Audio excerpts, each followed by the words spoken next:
tardes a todas y todos. Quiero agradecer muchísimo la invitación para participar en este evento. Quiero agradecer a los organizadores y organizadoras locales acá en Perú y también al BID por el honor que me hizo de invitarme. Dado que yo vengo de la academia, vengo de la universidad, quisiera enfatizar acá en la importancia también de participar en todos estos procesos a la academia, a las investigadoras que hemos participado durante muchos años en diferentes procesos, y como yo también fui durante muchos años activista en contra de la violencia contra las mujeres, me alegró mucho escuchar ahora a la compañera de Bolivia hacer también referencia a los aportes que se hacen desde la sociedad civil y de las organizaciones de mujeres, y también enfatizar en la importancia de incorporar a las organizaciones de mujeres en estos procesos. Creo que es importante recordar acá que hace 30 años prácticamente ninguna institución estatal, incluso ni siquiera las universidades, hacíamos investigación en relación con la violencia, que las primeras investigaciones y la demanda de hacer investigaciones en esta temática surgió en primer lugar de las mujeres que habían sufrido violencia, de cómo esas mujeres se organizaron e hicieron las demandas a través de las organizaciones de mujeres de la sociedad civil, y que en ese sentido el resultado es que 30 años después todas y todos nosotros estemos aquí sentados discutiendo sobre estos aspectos ya en una etapa mucho más avanzada, pero de no haber sido, digamos, por esa demanda de las propias mujeres que sufrieron violencia y de las organizaciones de mujeres y feministas, pues este proceso en realidad no se habría iniciado o habría tardado, digamos, más tiempo. Entonces, de nuevo, ¿verdad?, una instancia para que a la hora de hacer las coordinaciones, definiciones y procesos, no dejemos de lado ni a la academia ni tampoco a las organizaciones de la sociedad civil. Si quieren me dice cómo lo paso. Ya, gracias. Mi presentación va básicamente a tener dos etapas. En una primera les voy a plantear lo que hemos aprendido justamente después de hacer investigación en esta temática durante muchos años, algunas de las cosas y de los puntos más complejos que hay, y luego les presentaré 3 ejemplos de lo que yo considero que han sido, digamos, buenas prácticas de investigación y en el sentido de los aportes que han dado al desarrollo de políticas públicas o incluso de la ampliación del conocimiento sobre esta temática. Han sido 3 investigaciones en las que yo he tenido el privilegio de participar, y entonces voy a hacer referencia un poco también a lo que yo he aprendido a través de estos procesos. En primer lugar, yo creo que no es nuevo lo que les voy a decir, pero investigar la violencia contra las mujeres representa un reto enorme, yo creo que ya lo sabemos. Y como les decía, la investigación en esta temática es bastante reciente, podríamos decir que estamos hablando de 25 o 30 años, y justamente la juventud del tema, la juventud de las investigaciones afectan y han afectado la fortaleza de los estudios. Es decir, un tema que es relativamente nuevo, tuvimos que empezar a investigar las mejores formas de hacerlo, con cuáles conceptos nos íbamos a referir, cuáles eran las mejores metodologías, y evidentemente la juventud de la temática sigue provocando problemas a la hora de plantear las investigaciones. Al inicio, además, hubo mucha urgencia por producir datos, por poner el problema en la agenda pública y demandar leyes y políticas. Hubo mucha urgencia por atender a las mujeres maltratadas, por evidenciar la problemática y que fuera asumida por los gobiernos. Y en ese sentido, digamos, esta primera etapa produjo desde mi punto de vista datos importantes políticamente, pero producidos desde el punto de vista metodológico muy débil.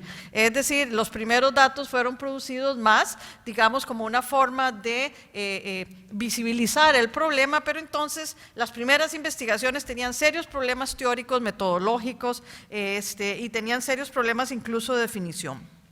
Hubo dos etapas en este proceso. Los primeros estudios surgen de algunos grupos de activistas. Generalmente lo que se hizo fue sistematización de casos, recopilación de historias de mujeres, muestras pequeñas, relatos en general. Esa fue una primera etapa que, como digo, muy importante en la visibilización del problema, pero apenas fue una primera etapa en materia de investigación.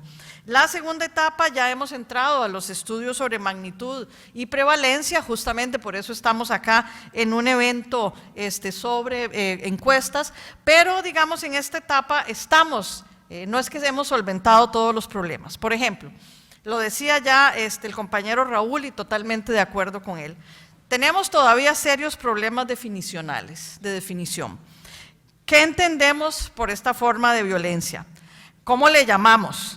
Le llamamos violencia contra las mujeres, le llamamos violencia de género, violencia basada en la desigualdad de género, violencia basada en la inequidad de género. Es decir, tenemos una gran cantidad, digamos, de conceptos y no nos ponemos de acuerdo. Hay falta de claridad conceptual porque evidentemente con una palabra que yo le cambie estoy hablando de cosas distintas. Si yo le llamo violencia basada en la inequidad de género estoy hablando de una cosa, pero si le llamo violencia basada en la desigualdad de género estoy hablando de otra cosa. Si le llamo violencia patriarcal estoy hablando de un marco de referencia teórico distinto. Si le llamo violencia sexista estoy hablando de otro marco teórico distinto. Entonces en ese sentido todavía no hemos acordado una definición aceptada transculturalmente para referirnos a esta forma de violencia. Y esa falta de acuerdo no es ni siquiera a nivel mundial. Aquí mismo en América Latina hemos visto con los ejemplos presentados, ni siquiera entre nosotros mismos tenemos acuerdos sobre esto. Por otro lado, también todavía tenemos serios problemas metodológicos.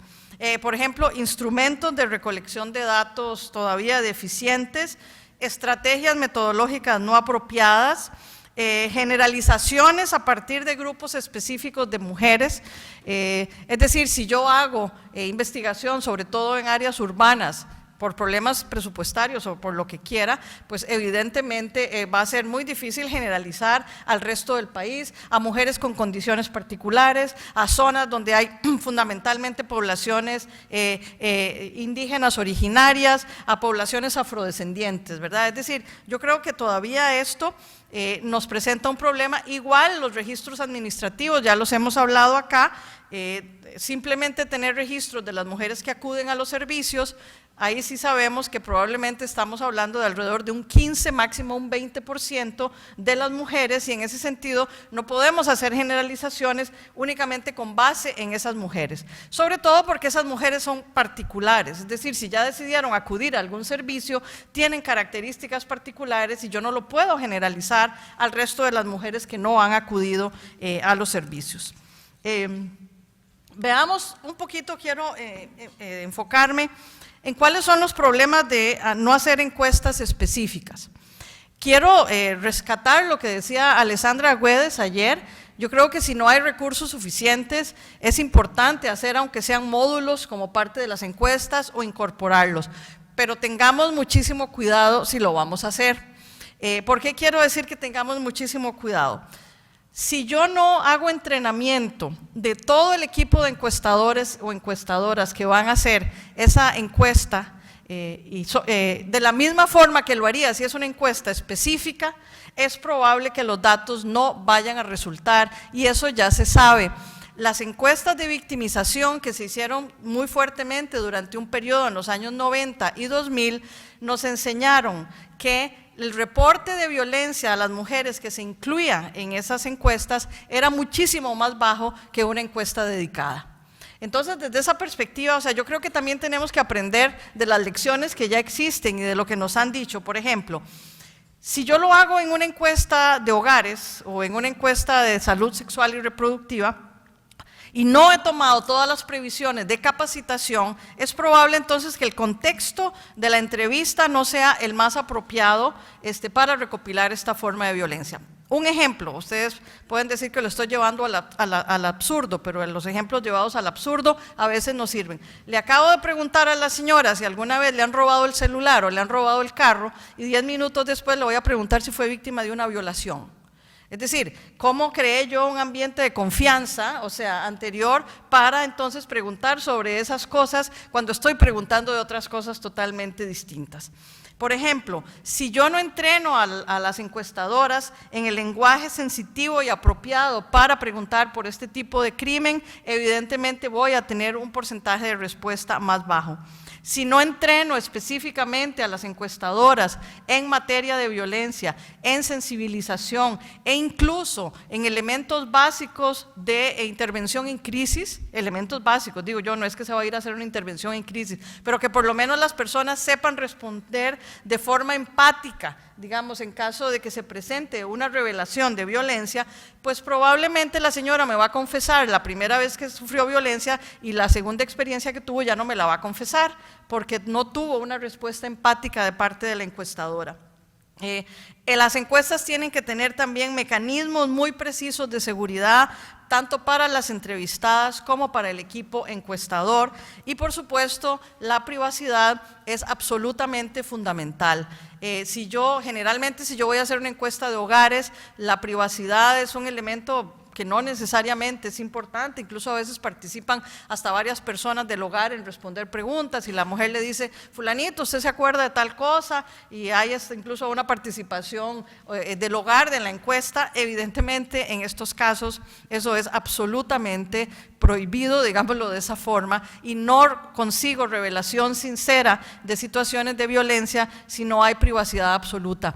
Eso complejiza el problema de hacer la encuesta porque implica ya sea hacer una cita con la persona para regresar después, buscar un lugar alternativo para hacer la entrevista, es decir, implica una serie de otros mecanismos que en una encuesta que no es dedicada a veces no están contemplados. Entonces, mi recomendación es esta: es más fácil y más barato, por supuesto, incorporar módulos, pero si lo vamos a hacer, absolutamente todos los mecanismos de capacitación, de seguridad y éticos de las encuestas de violencia tienen que ser incorporados a la capacitación de todas las encuestadoras. Y además digo encuestadoras, porque no puedo llevar al campo a hombres a hacer encuestas, y eso ya también se sabe y está comprobado. Tenemos otros problemas, ¿verdad? Por ejemplo, tenemos problemas de medición, falta de definiciones consistentes para operacionalizar la violencia. De hecho, la mayoría de las cifras internacionales sobre prevalencia no son comparables. Y esto realmente es un problema porque no nos permite ver los cambios transculturales de esta forma de violencia. Si pudiéramos comparar y pudiéramos saber en qué sociedades la violencia es más baja, podríamos estudiar entonces mejor elementos contextuales para entender cuáles son las acciones que sí ayudan a disminuir la violencia, cuáles son los elementos contextuales que sí ayudan. Tenemos un problema también para darle centralidad a las voces de las afectadas.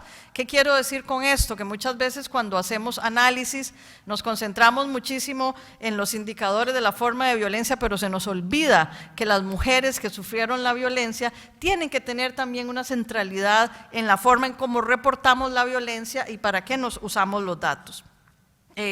Tenemos también problemas para investigar las violencias en ciertos grupos de mujeres, por ejemplo las mujeres de las clases altas o las mujeres de grupos culturales específicos. Esto tenemos que ver cómo lo resolvemos. Y un problema muy grande que sí tenemos todas las encuestas es el problema para establecer relaciones entre las categorías, por ejemplo como edad, la clase, la etnia y la violencia, ¿verdad? Y esto es un problema serio. Bueno, ¿por qué se presentan estos problemas?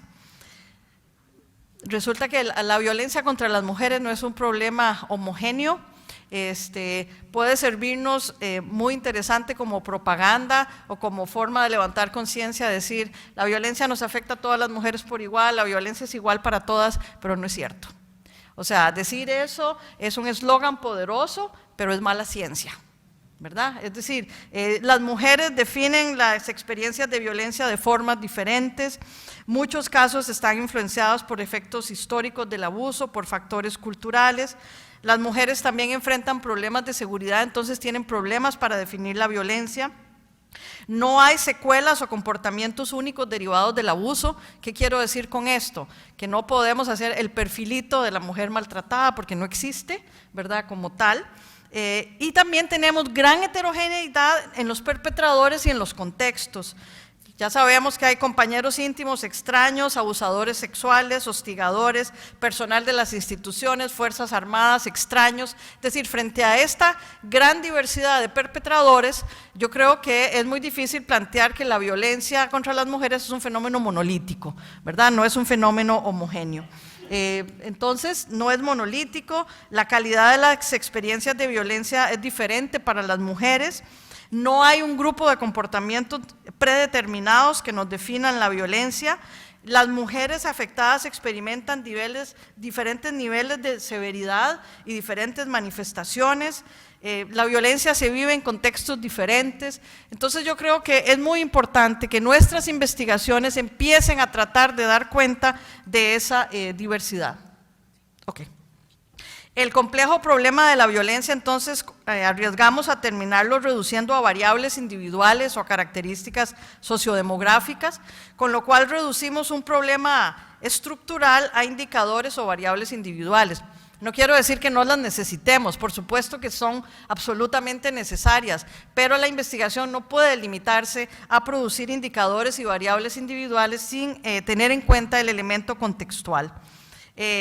Bueno, también tenemos falta de referentes teóricos, ¿verdad? El patriarcado, les cuento que a mí personalmente no me parece nada útil como categoría para explicar la violencia, sobre todo en su definición estática y ahistórica, ¿verdad?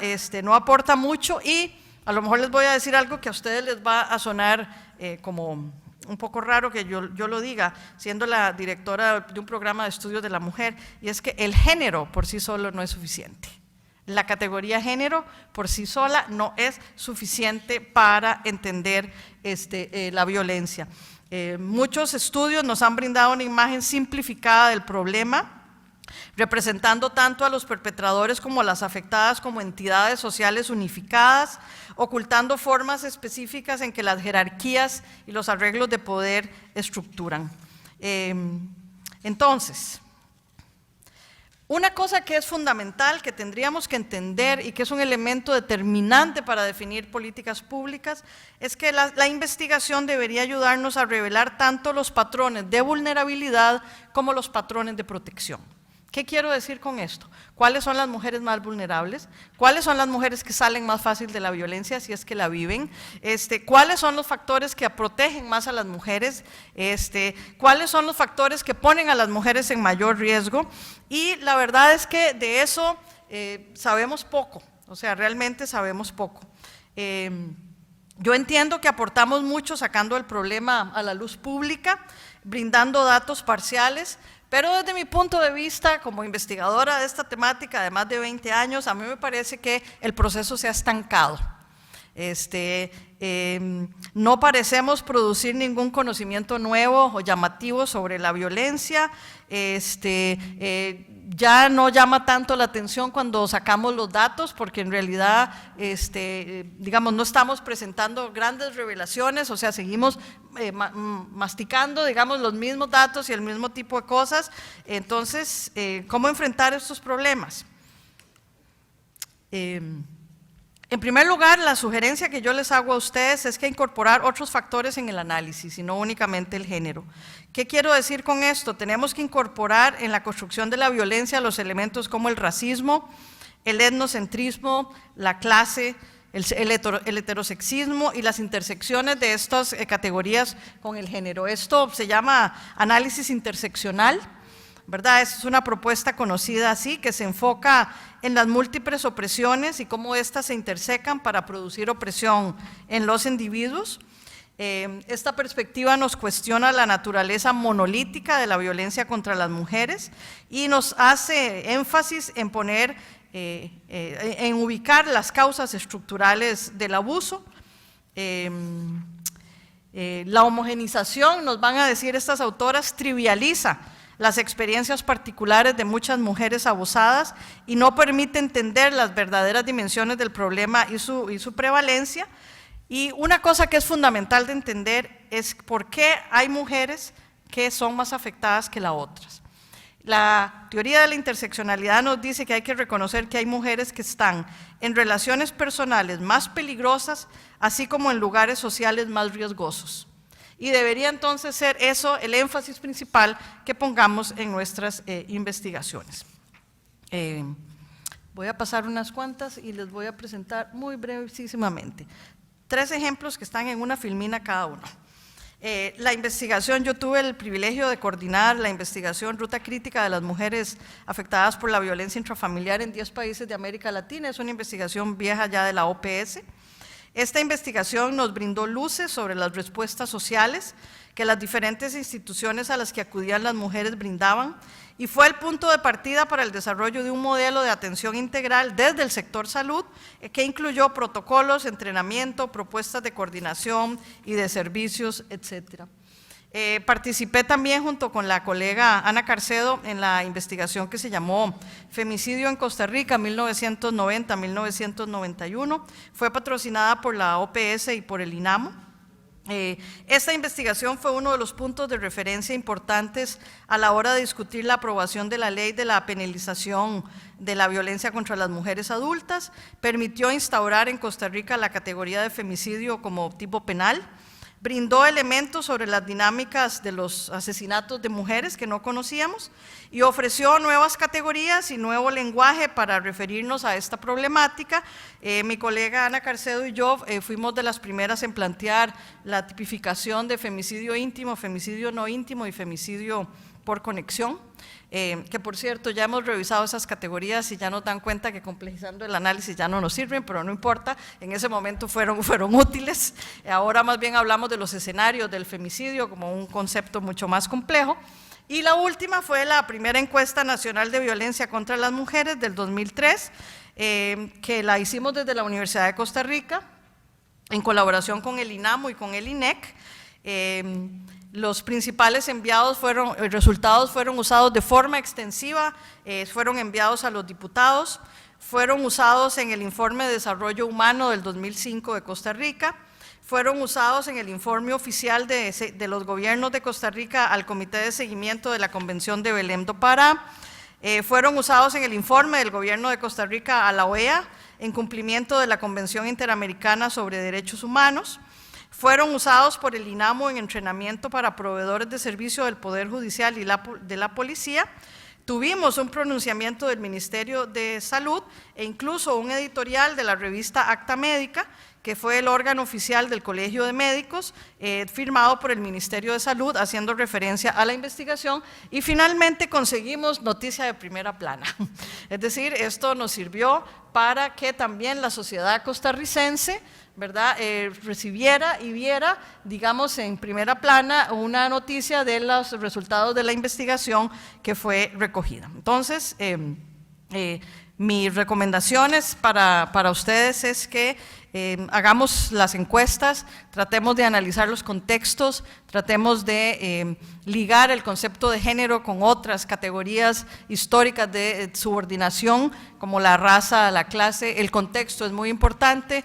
Si vamos a hacer investigaciones que incluir módulos en otras encuestas, por favor, la capacitación y los principios éticos son fundamentales y tratemos en ese sentido de mover un poco la cosa para producir nuevos resultados que de nuevo logren generar indignación en la sociedad en relación con la violencia contra las mujeres. Muchas gracias.